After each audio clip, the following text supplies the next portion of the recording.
মাথায় কি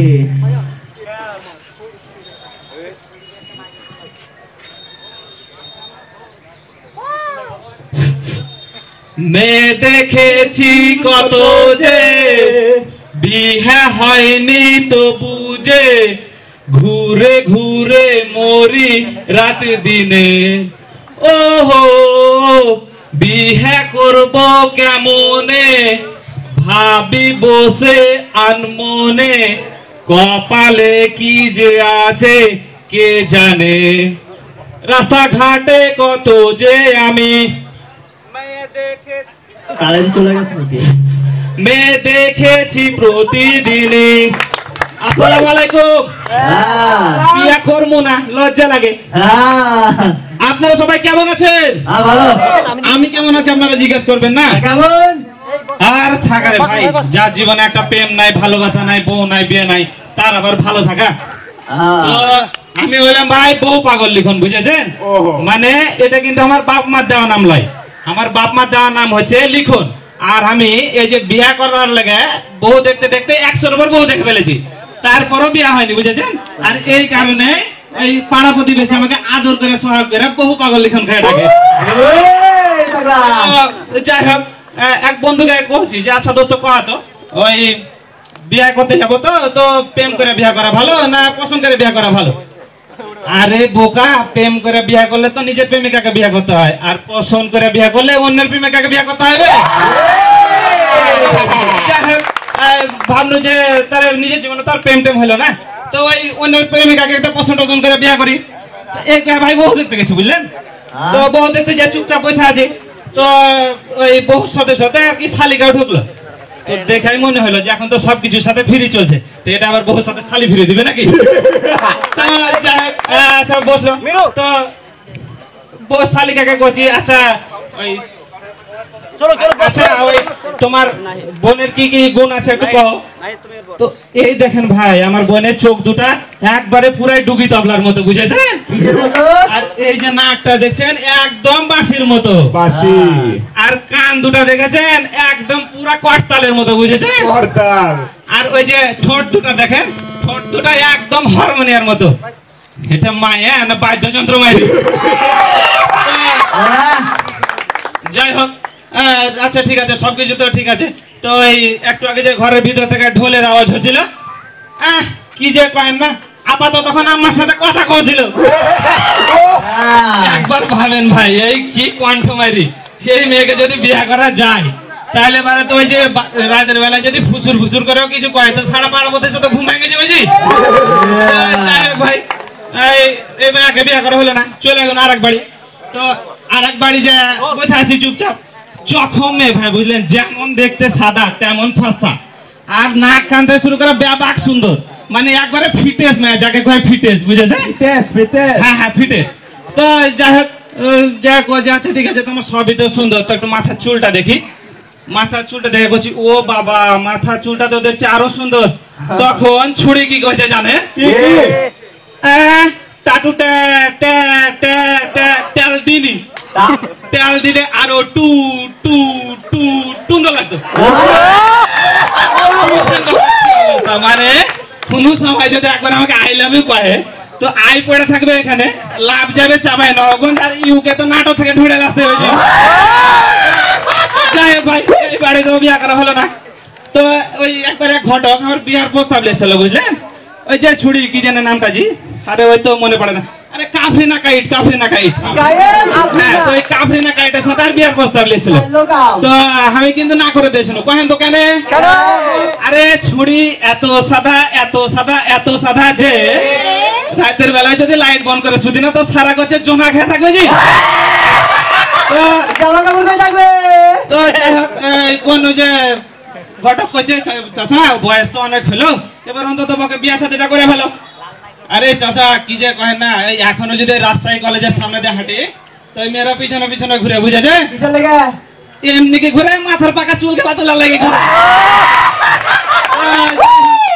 আরেক বাড়িতে মেয়ে দেখতে গেছি ভাই তো মেয়ে দেখতে যা চুপচাপ বসে আছি মনে করেন তো এক পর্যায়ে শ্বশুর ফাদার কইলো যে আচ্ছা যাও তোমরা একটু পাশের ঘরে যাও, নিজেদের মধ্যে পার্সোনাল ব্যাপারটা একটু আলাপ আলোচনা করে আসো। ছুটি গেলে গেছি ভাই পার্সোনাল ঘরে, আমি আর ও ছাড়া কিন্তু কেউই নাই। তো যা খুব লজ্জা লজ্জা ভাব করে কইছি, আচ্ছা একটা কথা কব কিন্তু খুব লজ্জা লাগছে, কি করে কই কব তো? হ্যাঁ বলোই নাকি? না মানে ওই একটু হিসু করার জায়গাটা একটু দেখাও তো। খারাপ ভাবছেন কেন? আমার তো ওয়াটার ম্যানেজ করার চা বলছিল, আমি হিসু করার লাগে টয়লেটের কথা জিজ্ঞেস করি। যাই হোক ওই মেতন কইলা আমার একটা কথা কইতে কিন্তু খুব লজ্জা লাগছে, কি করে যে কই? বলোই না। না মানে ওই 2 বছর আগে একবার আব্বাকে কয়েছো তো, আব্বা খুব রাগ করেছিল, তুমি রাগ করবে না তো? আরে না না বলো শুনি। আমি না আজ 4 দিনের প্রেগনেন্ট। শুনে ভাই আর টয়লেট যেতে হয়নি, ওখানে কাম সারে দিয়েছিল। হলো না, ওখানেও বিয়ে করা হলো না, চলে গেল পরের বাড়ি, যা বসে আছে চুপচাপ। তো দেখা সাক্ষাৎ হওয়ার পর এক পর্যায়ে মেয়েকে কইছি, এই চলো না গো আমরা একটু বৃষ্টিতে ভিজি।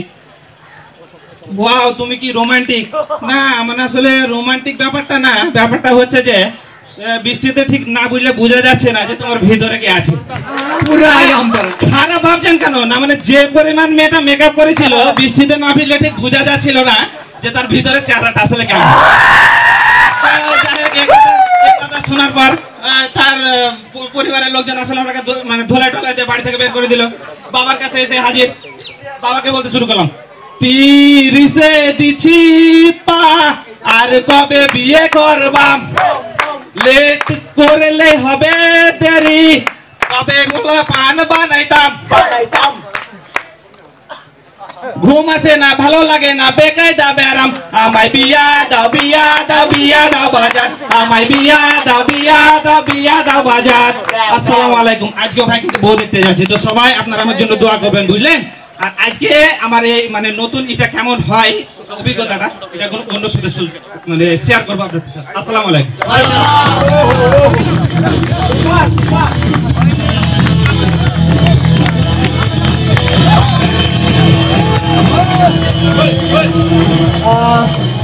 আমার মনে হয় যে লিখনের পারফরমেন্স কেমন লাগলো আপনাদের? জোরে ক্লাপ দেবেন লিখনের জন্য। হ্যাঁ শিওর। আচ্ছা উনার পারফরমেন্স কেমন লাগলো আপনাদের? যদি ভালো লাগে তাহলে জোরে তালি দেন না, এত কষ্ট করে ধন্যবাদ ধন্যবাদ সবাইকে, অনেক অনেক অনেক ধন্যবাদ। একটা মানে কৌতূহল হচ্ছে আপনার পারফরমেন্স ভালো লাগছে। তো আপনার মানে বাম পা ভিজলে সমস্যা, ডাইন পা ভিজলে সমস্যা হয়? আসলে দুটাতে সমস্যা, কিন্তু এটা ভিজলে একটু বেশি সমস্যা। মানে কেন আর কি সেটা বুঝিনি। ওই যে সব কাজ ডান পা দিয়ে শুরু করতে হয়, ব্যাপারটা বুঝেন? আপনি ঢাকায় পারফর্ম করছেন কখনো? না আমি আসলে ঢাকা যাওয়ার সুযোগ হয়নি আমার সেভাবে কখনো। আমি রাজশাহী কমেডি ক্লাবে গত 3 মাস ধরে আছি। আর আমি প্রথম আমার পারফরমেন্স বলতে যাই বলি, আমি মিরাকেল আর্টে অডিশন দিতে বগুড়ায় গেছিলাম, সেটাই প্রথম। আসলে তখন কিছু বুঝিনি, জাস্ট সবাইকে দেখবো, যাবো এবং এনজয় করবো, এটাই। তো আপনার কমেডির অনেকজন ফেমাস সুপারস্টার আপনার সামনে, তাদেরকে যদি কিছু বলার থাকে? হ্যাঁ বলার বলতে যে আমি প্রশংসা করেন, খারাপ কিছু বলেন না। না কমেডিয়ান হওয়ার প্রথম ইচ্ছা সত্যিটা ওদেরকে দেখি। আচ্ছা আচ্ছা, মানে আমি ওদেরকে ফলো করি সবসময়। আমি সত্য কথা বলতে আমি অল টাইম আমার মোবাইল থেকে বলতে পারেন আমার কম্পিউটারে আমি মিরাকেলই দেখি ফাঁকা সময় পেলে।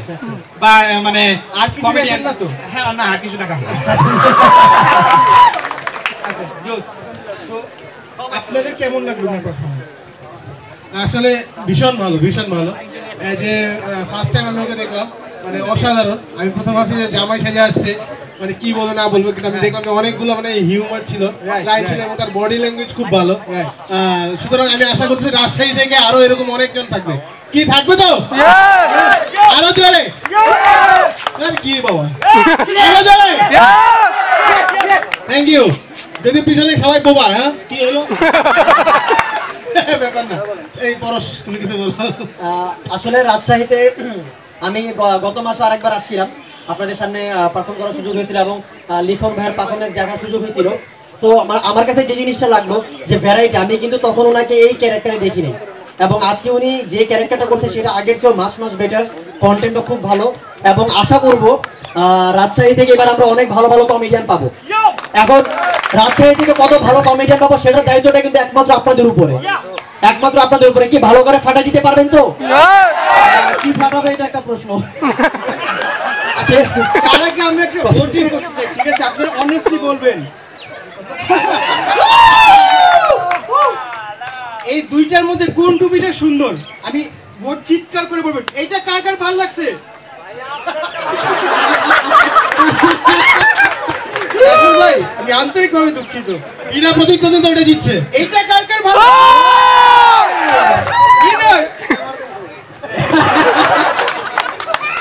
থ্যাংক ইউ সো মাচ, খুব ভালো লাগলো আপনার সাথে কথা বলে। ওকে, থ্যাংক ইউ, থ্যাংক ইউ।